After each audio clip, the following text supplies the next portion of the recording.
फुलवा के फूल करला करला ए माई हमार नेवता कबूल करला करला माँ के न्योता पड़ रहा है और जो माताएं बन खड़े होना चाहते हैं माँ के दरबार में शामिल हो जाइए।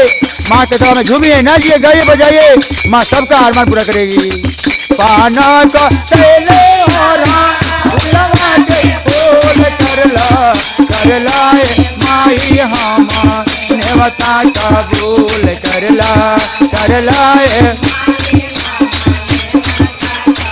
गाय करला करला माई हमार नेवता कबूल करला।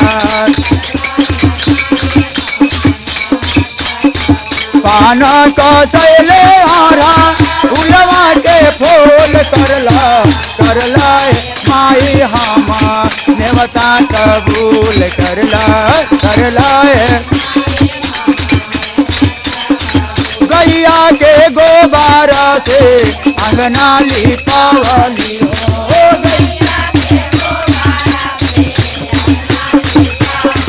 गैया के गोबारा से अंगना लिपावली हो गैया के गोबारा से अंगना ले ललकाया कानावा से चौका पूरा वाली हो ललकाया कानावा से चौका पूरा वाली हो। पाना का चले आरा फुलवा के फूल करला करला ए माई हो नेवता कबूल करला।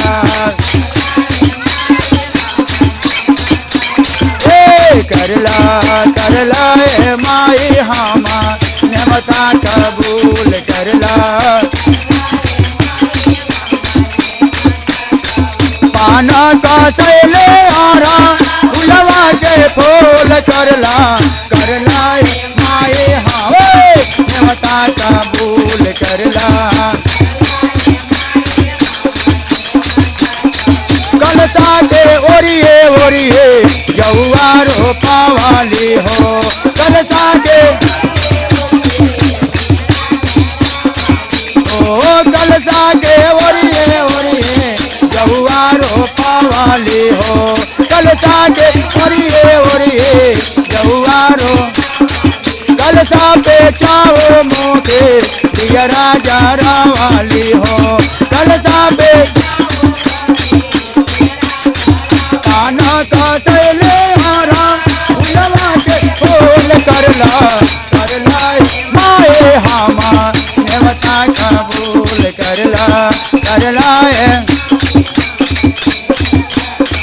पाना का चले आरा फुलवा के फूल करला करला माई हमार नेवता कबूल करला करला माई हमार नेवता कबूल करला करला